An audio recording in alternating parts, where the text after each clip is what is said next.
Bonjour à tous et à toutes et bienvenue sur Radio Plémo. Et sans plus attendre, nous en passons à la revue de presse avec notre première chroniqueuse, Caroline. Bonjour Caroline. Bonjour Sophie. Alors Caroline, que pouvait-on voir à la une ce matin, mercredi 19 janvier? Eh bien, chère Sophie, qui dit mercredi dit Charlie Hebdo. Et ce matin, sur la une, nous pouvions voir la caricature d'Éric Zemmour, déguisé en Tartuffe, repoussant un enfant handicapé en ces mots « Cachez-moi ce gogol que je ne saurais voir ». Doit-on voir ici la simple dérision des paroles de Zemmour à propos de la scolarisation des enfants handicapés? Ou devons-nous aller plus loin dans la comparaison avec l'imposteur de Molière, dont nous fêtons ce mois-ci, comme le rappelle le titre, les 400 ans? C'était d'ailleurs l'objet de la une de mon quotidien le 13 janvier qui, ce matin, met le doigt sur l'éruption d'un volcan sous-marin dans l'océan Pacifique, provoquant un tsunami aux îles Tonga. Merci Caroline pour ces lectures. J'invite maintenant Blandine à prendre la parole. Bonjour Blandine. Bonjour Sophie.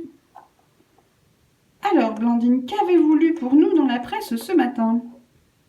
Eh bien, Sophie, ce matin, dans l'hebdomadaire La Tribune, il est question d'une bonne nouvelle, la libération de l'activiste Edward Long à Hong Kong.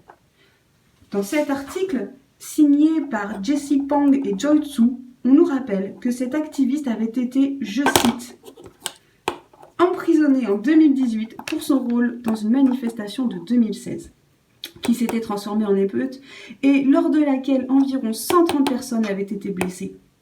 Il vous faudra cependant vous pencher sur le quotidien régional Ouest-France si vous souhaitez découvrir ce qu'il adviendra du jeune homme de 30 ans.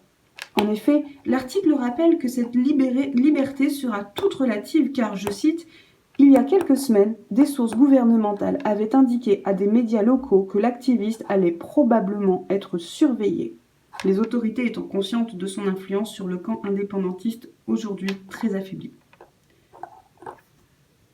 Merci Blandine pour cette analyse. Et nous en venons maintenant à Guillaume. Bonjour Guillaume, quelle œuvre allez-vous nous présenter aujourd'hui? Bonjour Sophie, aujourd'hui, mercredi, c'est le jour des sorties ciné. Et en ce 19 janvier, dans vos salles, vous pourrez découvrir le nouveau long-métrage d'Aurélia Georges intitulé « La place d'une autre ». C'est l'histoire d'une usurpation d'identité. Celle qui la vole est interprétée par Lina Coudry et celle qui est dupée est jouée par Sabine Azema. Un voyage dans le temps, 100 ans en arrière, pour un sujet si actuel, celui de la lutte des classes. Un film à voir selon Mathieu Macheret dans Le Monde ou Jacques-Maurice Frédéric Strauss dans le Télérama qui lui accorde 2 T et le commentaire suivant « On aime beaucoup ». La place d'une autre donc à découvrir dans vos salles dès aujourd'hui. Merci à vous 4 et sans plus attendre, nous retrouvons Mario pour le bulletin météo.